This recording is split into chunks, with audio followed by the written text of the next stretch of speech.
الحمد لله الذي قال ما خلقت الجن والإنس إلا ليعبدون والصلاة والسلام على رسوله قال الله عنه وما أرسلناك إلا رحمة للعالمين وعلى آله وأصحابه أجمعين أما بعد فقد قال الله تعالى في القرآن الكريم بعد أعوذ بالله من الشيطان الرجيم بسم الله الرحمن الرحيم وما هذه الحياة الدنيا إلا لهو ولعب وإن الدار الآخرة لهي الحيوان لو كانوا يعلمون وقال النبي صلى الله عليه وسلم ما لي وللدنيا ما مثلي ومثل الدنيا إلا كراكب صار في يوم صائف استظل تحت شجرة ثم راح وتركها أو كما قال عليه الصلاة والسلام. கண்ணிமிக்க சகோதரர்களே, பெரியார்களே, தாய்மார்களே, சகோதரர்களே, அல்லாஹு தஆலா உலகத்துக்கு ஒரு கொஞ்ச கால வாழ்க்கைக்கு அனுப்பியிருக்கின்றான். மிக குறுகிய கால வாழ்க்கை. இந்த வாழ்க்கையை பற்றி அல்லாஹு தஆலா சொல்லும் பொழுது அல்லாஹ் சொல்கிறான், வமா ஹாதிஹில் ஹயாத்து துன்யா இல்லா லஹுவும் வலஇப். இந்த உலக வாழ்க்கை இருக்கிறதே, இது வீண் விளையாட்டை தவிர வேறு எதுவும் கிடையாது. அல்லாஹு தஆலா இது கேலி கூத்து வீண் விளையாட்டு என்று அல்லாஹு தஆலா சொல்கிறான். வ இன்ன தாரல் ஆகிரத லஹியல் ஹயவான். உண்மையிலே மறுமையிட வாழ்க்கை இருக்கிற அதுதான் வாழ்க்கை. உலக வாழ்க்கையின் வீண் விளையாட்டு தான். லவ் கானு யஅலமூன். இந்த விஷயத்தை இவர் நன்றாக புரிந்து கொண்டால், அறிந்து கொண்டால் நன்றாக இருக்கும் என்று அல்லாஹு தஆலா சொல்கிறான்.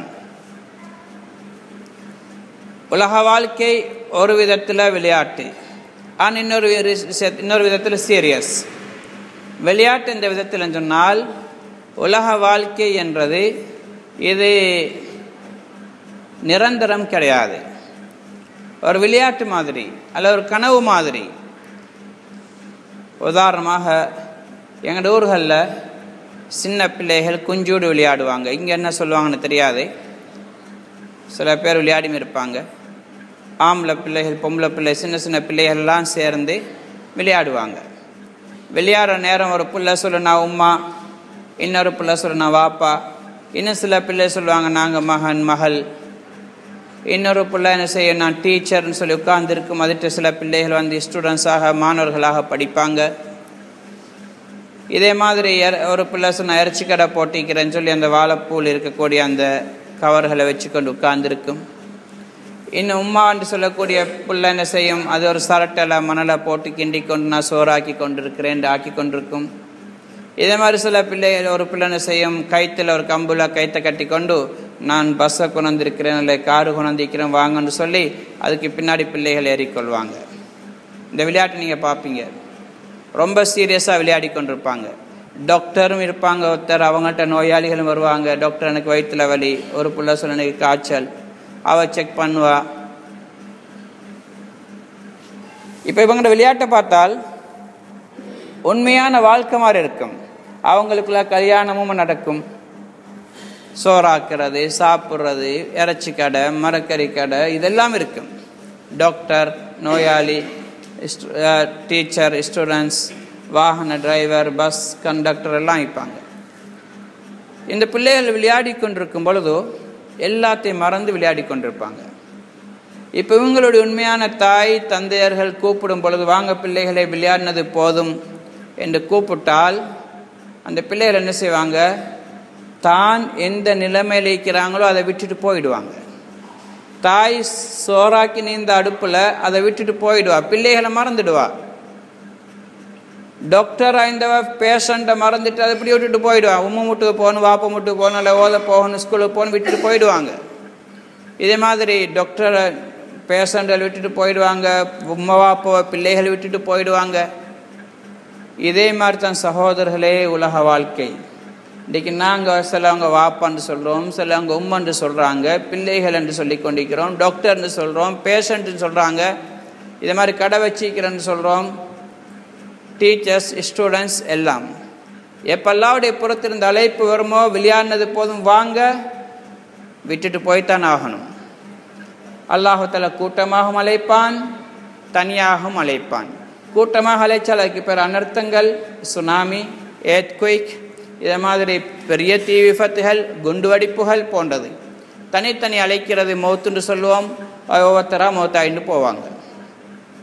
அந்த நேரத்தில் எப்படி அந்த பிள்ளைகள் தனக்கு கீழே இருக்கக்கூடியவங்களை மறந்து விட்டுட்டு போகிறாங்களோ, இதே நிலைமையில தான் பாப்பா எனக்கு பெரிய பொறுப்பெல்லாம் இருக்குன்னு சொல்கிறவர் விட்டுட்டு போயிடுவார். ஜமாத்தில் வாங்கன்னு கூப்பிட்டா சொல்லுவார், எனக்கு 4 பொம்பளை புள்ள அழிக்கிறாங்க, 4 பேரை முடிச்சு கொடுத்துட்டு தான் நான் பள்ளிக்கு வருவேன். ஜமாத்தில் வாரன்னு சொன்னார். அல்லாவுடைய புறத்தின் அழைப்பு, வா, உன்னை காலம் முடிஞ்சது, விட்டுட்டு போயிடுவார். உம்மா போயிடுவா. டாக்டர் எனக்கு கீழே எத்தனை அப்பாயின்மெண்ட் நான் கொடுத்துருக்கேன், ஹார்ட் ஸ்பெஷலிஸ்ட் ஆப்ரேஷன் பண்ணுறதுக்கு நான் டேட் கொடுத்துருக்கிறேன், எனக்கு வார வருஷம் கடைசி வரைக்கும் எனக்கு டைம் இல்லைன்னு சொன்னவர் மௌத்து வந்தால் விட்டுட்டு போயிடணும். இதை மாதிரி தான் பேஷண்ட், இதை மாதிரி தான் டீச்சர்ஸ்மார், இதே மாதிரி தான் ஸ்டூடெண்ட்ஸ் எல்லாரும் விட்டுட்டு போவாங்க. இந்த விதத்தில் உலக வாழ்க்கை இருக்குதே இல்லா ஹூன் வலாயிப். இந்த சின்ன பிள்ளைகள் விளையாடக்கூடிய குஞ்சூடு மாதிரி எல்லாம் மாயம். மௌத்து வந்தால் எல்லாத்தையும் விட்டுட்டு போயிடணும். யாரும் என்னால் வர முடியாது என்று மறுக்க முடியாது. சகோதரே பெரியார்களே, ஆனால் உண்மையான வாழ்க்கை மறுமை. இன்னதார் அல்லாஹிர லஹியல் ஹயவான். அல்லாஹ் சொல்கிறான், மறுமை இருக்கு, அதுதான் உண்மையான வாழ்க்கை. அதில் விளையாட்டு கூத்து கிடையாது. அங்கே இது மாதிரி அல்ல, அங்கே முடியாது, வாலிபம் முடியாது. இன்னலக்கும் தஷிப்பு ஃபலா தஹரமு அபதா. சொர்க்கம் போனால் சொல்லப்படும், நீங்கள் என்றுமே நிரந்தரமாக வாலிபர்களாக இருப்பீங்க, உங்களுக்கு வயோதிபம் வராது. இன்னலக்கும் தன்ஆமு ஃபலா தபாசு அபதா. என்றென்றும் நீங்கள் இன்பம் அனுபவித்துக் கொண்டிருப்பீர்கள், உங்களுடைய இன்பங்கள் எந்த குறைவும் வராது. இன்னலக்கும் தஸ்ஸிஹு ஃபலா தம்ரது அபதா. என்றுமே நீங்கள் நிரந்தரமாக இருப்பீங்க, சுகமாக இருப்பீங்க, சுகவீனம் என்பது கிடையாது, நோய் வராது. இதே மாதிரி ஒவ்வொரு விஷயம் நிரந்தரமானது. வைன் நிலக்கம் தஹியோ ஃபலா தமூத் அபதா. நீங்கள் நிரந்தரமாக ஹயாத்தோடு இருப்பீர்கள், உங்களுக்கு மௌத் என்பதே கிடையாது. ஆனால் உலகத்தில் இதெல்லாம் வரும். மௌத்து வரும், நோய் வரும், வாலிபம்டா வயோதிபம் வரும், இன்பம்டா துன்பம் வரும், செல்வம்டா ஏழ்மை வரும். ஆனால் மறுமையில் கிடையாது. அதனால தான் உண்மையான வாழ்க்கை மௌத்துக்கு பிறகு. இந்த உலக வாழ்க்கை கேலி கூத்து தான். இப்ராஹிம் இப்னு அதுஹம் ரஹ்மத்துல்லாஹி அலைஹி பல்க் நாட்டுடைய அரசன். அவங்க நல்லடியார். அவங்க இறைநேசனாகணும், அல்லாஹ்வுக்கு நெருக்கத்தை அடையணும் என்று ஆசை இருந்துச்சு. ஆனால் அதே நேரத்தில் அரச பரம்பரை சேர்ந்தவங்க, அரசன் ஆட்சியை விட்டுட்டு போகிறதுக்கும் அவ்வளோ மனசு இல்லை. இவ்வளோ பெரிய ஆட்சியை விட்டுட்டு எப்படி போகிறது? ஆனால் இறைநேசன் ஆகின்ற ஆசையும் இருந்துச்சு. இப்போ அல்லாஹ்தாலா என்ன செஞ்சான், இவங்களுக்கு அந்த பாக்கியத்தை கொடுக்கணும். அதனால் இதை விடாமல் அடைய முடியாது என்பதை உணர்த்துவதற்காக வேண்டி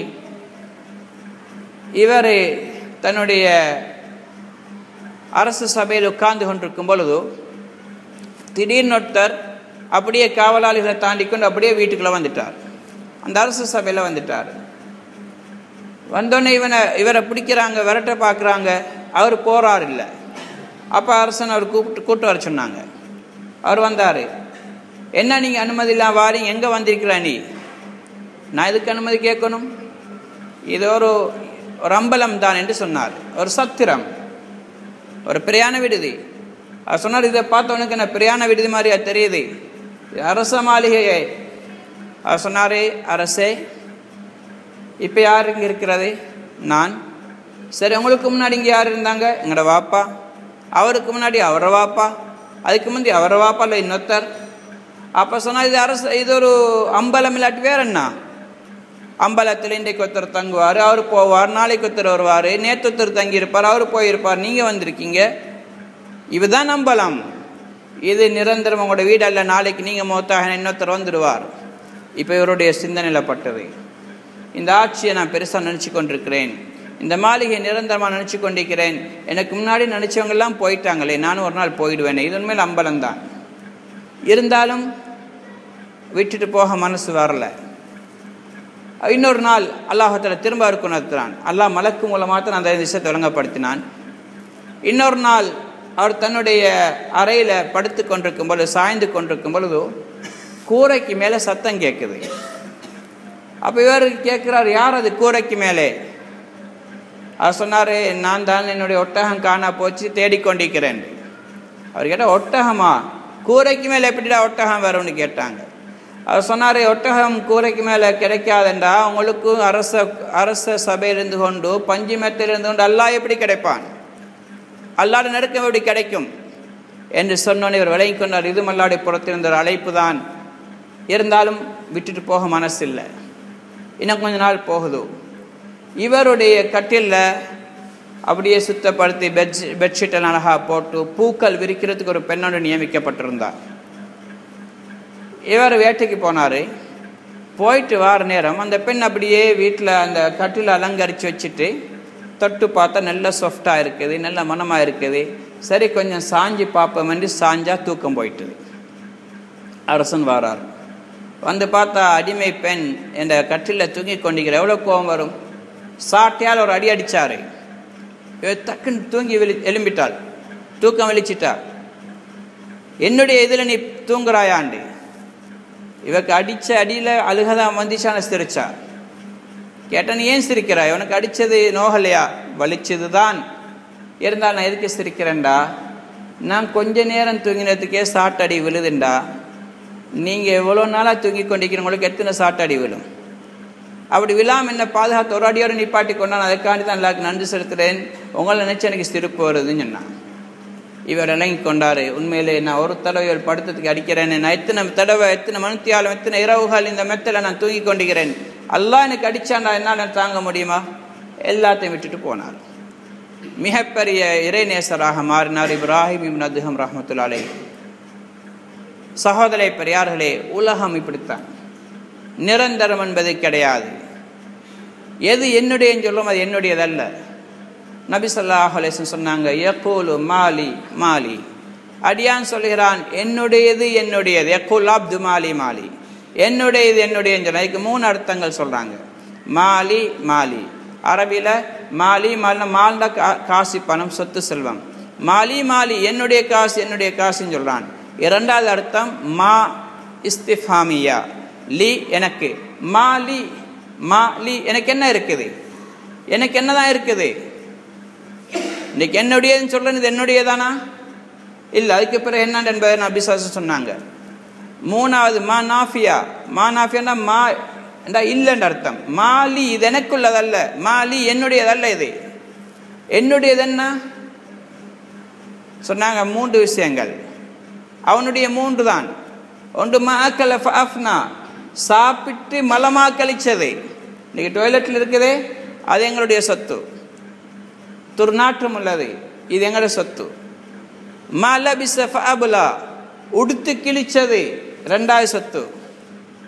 3வது அவ் ஆதா ஃபக்தனா, மர்மைக்காண்டு கொடுத்து அனுப்பியது, மர்மைக்காண்டு செலவழிச்சது, இதுதான் 3வது சொத்து. மற்ற மலம், மற்ற கிழிஞ்சு போன உடுப்பு, மற்றதெல்லாம் யாரு? வமா சிவா தாலிக ஃபதாஹிபும் வதாரிகுஹு லின்னாஸ், மற்றதெல்லாம் அடுத்தவங்களுக்கு விட்டுட்டு போக போக விஷயங்கள் தான் அது. இவன் விட்டுட்டு போயிடுவான், வேற யாரை எடுத்துக்கொள்வாங்க சண்டை பிடிச்சு கொண்டு. சகோதரே பெரியார்களே, இதுதான் உலகம். இன்றைக்கு மனிதன் குடும்பம் மனைவி என்று கவலைப்பட்டு முயற்சி செய்கிறான். மார்க்கம் இல்லை, தொழுகை இல்லை, பள்ளி இல்லை, தராவிஹ் இல்லை, இஷா இல்லை, ஃபஜர் இல்லை, ஒன்றும் இல்லை, துனியா துனியா. மௌத்தாகி ஜனாசா வைக்கப்பட்டிருக்குது, இன்னும் அடக்கவாலும் இல்லை. இன்றைக்கு ஞாபகப்படுத்தினாங்க, சண்டை கடையா இருக்குண்டேன், வீடியா இருக்குண்டேன். எத்தனையோ சகோதரர்கள் கேட்பாங்க, சில ஜப்பானுக்கு ஆக்கள் அனுப்புகிறவங்க, அவங்கள்ட்ட வாப்பட ஜனாசா இருக்குன்னு அடக்கவாலும் இல்லை, எனக்கு ஜப்பானு போக சான்ஸ் உண்டு இல்லையான்னு கேட்குறாங்க. வாப்பட ஜனாசா இருக்குன்னு அடக்கவாலும் இல்லை, அவன் ஜப்பானு போகிற ஃபிக்கர் பண்ணி கொண்டிருக்கிறான் மகன். சகோதர பேர், இதுதான் உலகம். எங்களுக்கு இதுதான் நடக்கும். இன்றைக்கு கூட நாங்கள் சொல்கிறோமே, எங்களோட வாப்பட மையத்தை இங்கெங்கேயோ தான் அடைக்கணும், எங்களோட உம்மோட மையத்தை இந்த துண்டில் எங்கே தான் அடைக்கணும், இந்த துண்டு தான் கூட தெரியாது, இந்த ஏரியாவில் எங்கேயோ தான் அடைக்கணும். கபரிஸ்தானுக்கு போனால் கொஞ்ச நாளில் மறந்தாச்சு. இதே நிலைமை தான் எங்களுக்கு வரும் சகோதரர்களே. எங்களோட பிள்ளைகள் சொல்லுவாங்க, எங்களோட வாப்பு இங்கெங்கேயோ தான் அடைக்கணும். இதுதான் வாழ்க்கை. மனிதன் விட்டுட்டு போயிடுவான். ஆனால் புத்திசாலி யாரு? யார் இந்த உலக வாழ்க்கையில் இந்த மறுமைக்கு தயாரிப்பு செஞ்சு அங்கே வாழ்க்கை அமைக்கிறவன் தான் புத்திசாலி. இந்த உலகம் என்று வாழ்றவன் மடை என்று சொன்னாங்க நபி ஸல்லல்லாஹு அலைஹி வஸல்லம். என்னோட அமீர் சாப், பழைய அமீர் சாப், பெரிய அமீர் சாப் ஹனிஃபா ஹாஜியார் உதாரணம் சொல்லுவாங்க. ஒரு நாட்டில் ஒரு அரசன் இருந்தார். அந்த நாட்டில் ஒரு விசித்திரமான ஆட்சி இருக்கும், விசித்திரமான சிஸ்டம். 5 வருஷத்துக்கு ஒருக்க அரசன் மாறிடுவார். ஜனாதிபதி 5 வருஷத்துக்கு தான். 5 வருஷத்துக்கு பிறகு நடக்கும், அவர் அலங்கரித்து ஒரு மாட்டு கருத்தில் ஏற்றி மக்கள் எல்லாம் 2 பக்கம் இருந்து வழி அனுப்புவாங்க, டாட்டா காட்டி கொண்டு. இவர் அழுது கொண்டு போவார், காட்டுக்கு அனுப்புவாங்க, காட்டில் கொண்டு போய் விட்டுருவாங்க. காட்டில் பயங்கரமான மிருகங்கள் இருக்கும், போனவங்க யாரும் திரும்பி வர மாட்டாங்க. இது பொதுவாக அந்த நாட்டுடைய சட்டம். 5 வருஷத்தில் ஆட்சியில் இருப்பார். 5 வருஷத்துக்கு பிறகு அவர் அலங்கரித்து காட்டுக்கு அனுப்பிடுவாங்க. அவர் திரும்பி வர முடியாது, காட்டிலே அழிஞ்சு போயிடுவார். இப்போத்தர் அரசாட்சிக்கு வந்தார்.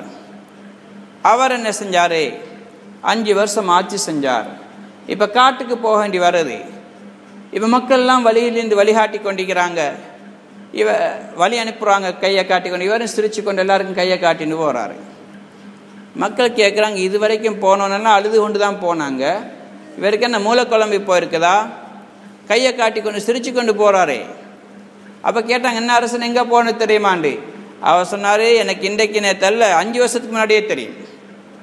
5 வருஷத்துக்கு முன்னாடியே தெரியும் நான் எங்கே போவேன். அதனால் நான் எப்போ ஆட்சிக்கு வந்தேனோ அப்போ இருந்தே நான் தயாராகிட்டேன்.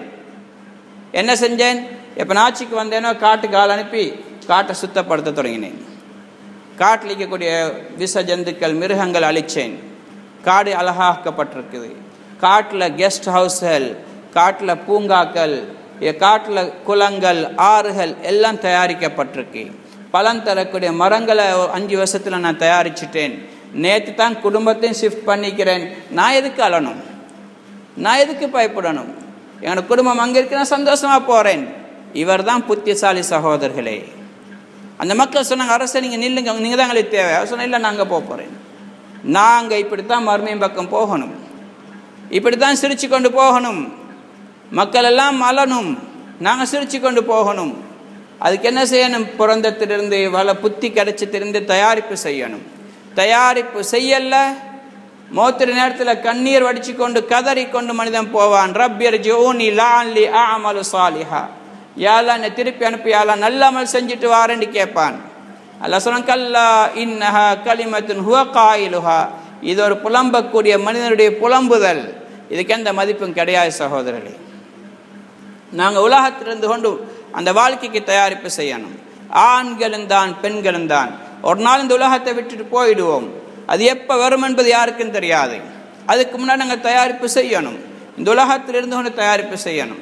இதுக்கெல்லாம் எங்கள்கிட்ட தந்திருக்கிறான். எங்களோட ஆயுள், எங்களோட கால நேரங்கள், எங்களோட காசி பணம், எங்களோட உடலுடைய சக்திகள், இதெல்லாம் நாங்கள் பயன்படுத்தி மறுமைக்கான தயாரிப்பு செய்யணும்.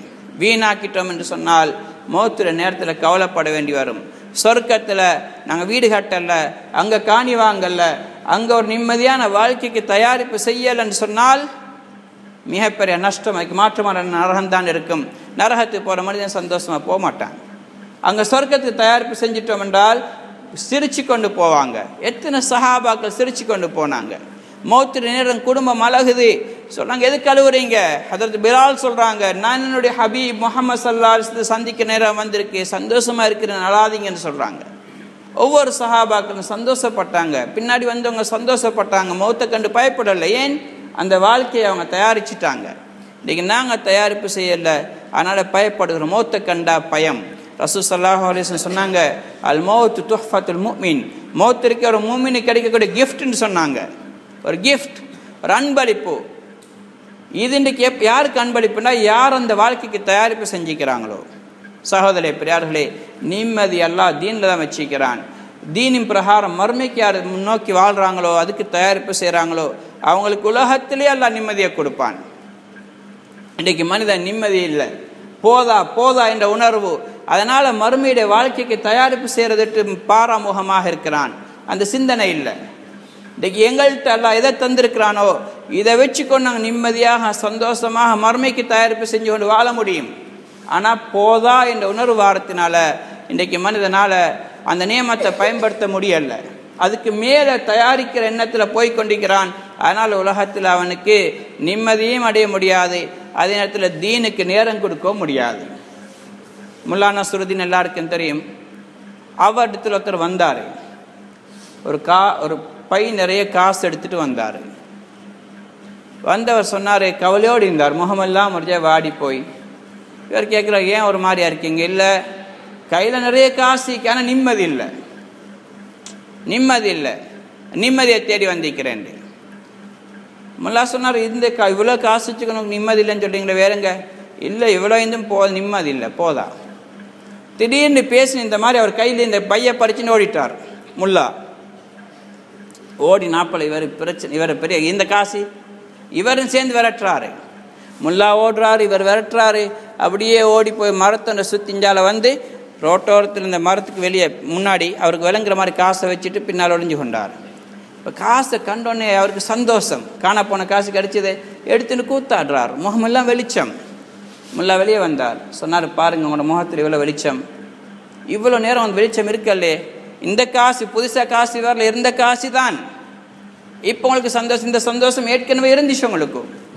ஆனால் உங்களுக்கு போதான்னு உணர்வு இருக்கிறதுனால இருக்கக்கூடிய சந்தோஷத்தை உங்களுக்கு அனுபவிக்க முடியலைன்னு சொன்னார். உண்மைதான் சகோதரர்களே, எங்கள்கிட்ட இருக்கிறதுக்கும் நாங்கள் இன்பம் அனுபவிக்க தயாரில்லை. தேவையில்லாத பிரச்சனைகளை வாழ்க்கையில் கொண்டு போட்டு நிம்மதி இழந்துடுறோம். இன்றைக்கி சண்டை, தண்டை காணி போதும், அடுத்தவண்ட காணியை பிடிக்க போய் ஆயில் ஃபுல்லாக கோட்டுக்கு அலைகிறான். அதுக்குள்ளே அந்த காணியோட பெருமதியோட காசை கோட்டுக்கு செலவழிக்கிறான். எத்தனை பேருடைய வாழ்க்கை இப்படி வீணாகி கொண்டிருக்குது. அடுத்தவனுடைய கடைக்கு ஆசை, அடுத்தவனுடைய கடையை பிடிக்கிறதுக்கு கொஞ்சம் காலம் செஞ்சுட்டா எனக்கு சொந்தம்னு சொல்கிறோம். இதெல்லாம் தேவையில்லாத பிரச்சனைகள். உலகத்தில் மனிதன் கஷ்டப்படுறான், மறுமையிலையும் கஷ்டப்படுறான். பிரச்சனை இல்லாமல் வாழ்றதுக்கு இஸ்லாம் அழகான முறையை சொல்லி தந்திருக்கு, விட்டு கொடுக்குறது. ஒருத்தர் சொல்கிறார், எங்கடையா ஏண்டா, சரி எடுத்துகிட்டு போ. ஒரு ஆடு இல்லை ஒரு முயலும் ஒரு அந்த ஓநாய் நல்ல கூட்டாளி, நரி நல்ல கூட்டாளியாக இருந்தாலும் நரி தந்திரமுள்ள இது, அது எப்படியாவது இந்த முயலை அடித்து சாப்பிடணுன்னு ஐடியா பண்ணிச்சது. ஆனால் கூட்டாளியை சும்மா அடிக்கோ மேலா, அதனால் சண்டை ஒன்று எடுக்கணும். சண்டை எடுத்து அதுக்கப்புறம் தான் அடித்தா தான் நியாயம். அப்போ இது என்ன செஞ்சது, எப்படி ஐடியா பண்ணிச்சது, தந்திரமுள்ள நரி ரெண்டு விளையாடி கொண்டிருக்கும்போது சொல்லிச்சது, இந்த கல்லிக்கு தானே இது நான் ஏண்டன்னு சொல்லுவேன், நீ ஓண்டன்னு சொல்லணும், நான் ஏண்டன்னு சொல்ல நீ ஓண்டன்னு சொல்லணும். இப்படி விளையாடுவாங்க. முயலும் புத்திசாலி, நல்லாவே சொல்லான், வஃபௌக குல்லி தி இல்மின் அலீம், ஒவ்வொரு அறிவாளிக்கு மேலே ஒரு அறிவாளிக்கிறான். நான் நினைக்கக்கூட நான் தான் பெரிய அறிவாளிண்டு, எங்களுக்கு மேலே எவ்வளோ பேர் அறிவாளி இருப்பாங்க. நான் இன்னொருத்தனை ஏமாற்ற போனால் எங்களை ஏமாத்துறதுக்கு அதை விட அப்பனத்தன் வருவான். இது அல்லாவுடைய ஏற்பாடு. இப்போ இந்த நரி சொன்னோடனே முயல் சொல்லிச்சு, நரி சொல்லிச்சு என்னுடைய கல், முயல் சொல்லிச்சு என்னுடைய கல், நரி சொல்லிச்சு ஏண்ட கல்லுண்டு. சூடாகி முயல் உங்களோட கல்லை எடுத்துகிட்டு போங்க, பிரச்சனை இல்லை. இப்போ நரிக்கு என்ன செய்ய, அடிக்கவும் மேலா, இப்போ பிரச்சனை முடிஞ்சு. இதுதான் வாழ்க்கை சகோதரர்களே. இன்றைக்கு ஏண்ட அவன் பிடிக்க வேணோண்டன்னு சொல்ல சண்டை பிரச்சனை பெருகி நிம்மதியே இழந்துடுறாங்க. முல்லா ஒரு கல்யாணம் முடித்தார், படிப்பினைக்காக நான் சொல்கிறேன். ரெண்டாவது கல்யாணம், அவன் ரெண்டாவது கல்யாணம். ஃபர்ஸ்ட் நைட் கட்டிலில் என்னவோ வேலைக்கு செய்ய வேண்டியதானே, இவர் சொன்னார், அவர் சொன்ன பொம்புல ஏண்ட முந்திய மாப்பிள்ளைக்கிறார் தானே, அவர் சரியான இன்டெலிஜென்ட், நல்ல அறிவாளி. இவர் சொன்னார் ஏண்ட பொம்புளைக்கிறார், அவர் சமையல் பெஸ்ட். இவர் சொல்ல ஏண்ட மாப்பிள்ளை கணக்கில் புலி. இவர் சொல்ல ஏண்ட பொம்புல வீட்டில் க்ளீன் பண்ணுறதுல பெஸ்ட். இவர் சொல்ல ஏண்ட மாப்பிள்ளை உடுத்தாருனா உடுப்பு அப்படி இருக்கும். இவர் சொல்ல ஏண்ட பொம்புல அப்படி இப்படி. ரெண்டு பேருக்கும் ஹாவுன்னு வந்து முல்லா சூடாகி கட்டியில் விட்டு தள்ளிவிட்டார். இப்போ கீழே விழுந்து கை உடஞ்சிட்டது. இப்போ அடுத்த நாள் இங்கே போகிறார் நீதிபதி விசாரித்தார், என்ன முல்லா நீங்கள் கட்டில் விட்டு தள்ளிவிட்டீங்களான்னு கேட்டார். இல்லை நீதிபதி, செய்தி என்னண்டா, எங்கட கட்டில் இருக்குது ரெண்டு பேரு தான் படுக்கையிலும். நேத்ரா எங்கள் பொம்பளை பழைய பொம்பளையும் வந்து அவட பழைய மாப்பிள்ளையும் வந்து 4 பேர் கட்டில்ல அவளுக்கு கீழே விழுந்துட்டான். இதுதான் செய்தி. உண்மையுமா தான் சகோதரர்களே, தேவையில்லாத ஒரு பிரச்சனையே இல்லையா. முந்திய மாப்பிள்ளை போயாச்சு, முந்திய பொம்பளை முடிஞ்சாச்சு, திரும்ப கொண்டு இங்கேருந்து கொண்டு வர. அப்போ முந்திய மாப்பிள்ளை நினச்சி கொண்டிருக்கிறேன்டா, முந்திய பொம்பளை நினச்சிடா கல்யாணம் பண்ண முடிக்க தேவையில்லை. இன்றைக்கி மனிதனுடைய வாழ்க்கையில் நிறைய பிரச்சனைகள் வாரைப்படுத்தான். அதனால் இஸ்லாம் இருக்கு, இதெல்லாம் எங்களுக்கு தெளிவாக சொல்லி தந்திருக்கு. விட்டு கொடுங்க, தேவையில்லாத பிரச்சனைகள் வார மாதிரி இருந்தால் இஸ்லாம் என்ன சொல்லுது அந்த வாழ்க்கையை பின்பற்றுங்க. மனிதன் மறுமையை நோக்கமாக ஆக்கிக் கொள்வான் என்றால், இந்த உலகத்துடைய அந்தரங்கத்தை விளங்குவான்னு சொன்னால் வாழ்க்கையில் எந்த பிரச்சனையும் வராது. இன்றைக்கு பிரச்சனைன்றதெல்லாம் வருது, எல்லாம் தேவையில்லாதான் இருக்குது. கொஞ்சம் விசாரிச்சு பாருங்கள், கொஞ்சம் யோசிச்சு பாருங்கள், கொஞ்சம் ஆராய்ந்து பாருங்கள். இந்த பிரச்சனை தேவையான்னு கேட்டால் தேவையில்லைன்னு தான் சொல்லுவாங்க. சின்ன ஒரு விஷயம் இதை போய் பெருசாக்கிட்டாங்கன்னு சொல்லுவாங்க. ஏன் பெருசாக்குறீங்க? மறுமையுடைய சிந்தனையில் வாழ்றவன், மறுமையுடைய வாழ்க்கையை நோக்கமாக்கினவன் ஒரு நாளும் இதுக்கான பிரச்சனைப்படுத்த மாட்டான். ஹசன் ரலியல்லாஹு தஆலா சொல்கிறாங்க, யார் மறுமையுடைய வாழ்க்கையை நோக்கமாக ஆக்கி கொள்கிறாங்களோ அவங்களுக்கு கொஞ்சம் இருந்தாலும் போதும். மறுமையை நோக்கமாக்கி கொண்டவங்களுக்கு கொஞ்சம் இருந்தாலும் போதும். யாருக்கு துனியா நோக்கமாக இருக்கோ அவங்களுக்கு முழு உலகம் இருந்தாலும் போதாதான். அதனால தான் தேவையில்லாத பிரச்சனை எடுத்து போடுவாங்க. அடுத்தவன்ற சொத்து, அவன்கிட்ட எத்தனையோ கடை ஏற்கனவே இருக்குது, இன்னும் 4 கடையை பிடிச்சிக்க பார்ப்பான். ஏற்கனவே வீடு இருக்குது, இன்னொருத்தனோட வீட்டை பிடிக்க பார்ப்பான். இதுதான் மனிதனுடைய தன்மை, பேராசை, மறுமையை நோக்கமாக்கி கொள்ளாதவனுடைய வாழ்க்கை. அதனால் சகோதர பெரியார்களே, இந்த ரமலானுடைய மாதமும் எங்களை பரிசுத்தப்படுத்த வந்திருக்குது. உலக வாழ்க்கை எங்களோட நோக்கம் அல்ல. இன்றைக்கி நாங்கள் பசித்து இருக்கிறோம், தாகித்து இருக்கிறோம், பகல் நேரமெல்லாம் இரவில் நின்று வணங்குகிறோம். இதனால் அல்லாஹ்க்கு எந்த தேவையும் இல்லை. அல்லாஹுக்காக வேண்டி அவனுடைய கட்டளைக்காக வேண்டி எங்களுடைய இன்பங்களை நாங்கள் கொஞ்சம் விட்டு கொடுக்குறோம்.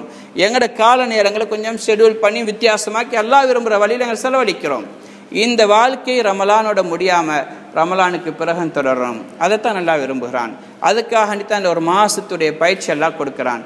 11 மாதங்கள் இதனுடைய அசராத்துகள் வெளிப்பட வேண்டும். அந்த முயற்சி தான் இந்த வாழ்க்கை எங்களுக்கு கொண்டு வரத்துக்கு ரமலான் ஒரு காலமாக ஒரு சந்தர்ப்பமாக பயன்படுத்தி எங்களோட வாழ்க்கையில் தீனில் முன்னேற்றத்தை நாங்கள் உண்டாக்க பழகணும். எங்களோட வீடுகளில் தீனுடைய அமல்கள், தாலீம்கள், ஈமானியக்கினுடைய பேச்சுக்கள் வரணும். இது மாதிரி பள்ளிவாசலில் நடக்கும், அதிலே நாங்கள் கலந்து கொள்ளணும். எங்களோட சகோதரர்கள் நிறைய பேர் இருக்கிறாங்க, ரமலான் மாதம் வந்தும் கூட அவங்களுக்கு எந்த வித்தியாசமும் இல்லை, நோன்பும் இல்லை, தொழுகையும் இல்லை, ஜும்மாவும் இல்லைன்னு சொன்னால் மிகப்பெரிய நஷ்டம் சகோதரர்களே. இதனுடைய முடிவும் பயங்கரமாக இருக்கும். ஜப்பானில் ஸ்ரீலங்காவை சேர்ந்த ஒருத்தர், ஊரை நான் சொல்ல விரும்பலை, எங்களோட பள்ளிவாசலிருந்து ஒரு 5 நிமிஷம் தூரத்தில் இருந்தார். அவன் வாழ்ந்த வாழ்க்கை அப்படி, ஜப்பனீஸரோட தொடர்பு, முஸ்லீம்களோட தொடர்பு இல்லை, அந்நிய ஒரு பெண்ணோட வாழ்ந்து கொண்டிருந்தான். அவன் இருக்கிற செய்தி கூட எங்களுக்கு தெரியாது. அவனோட பழக்கம் ஒரு சகோதரன் என்று சொன்னார்.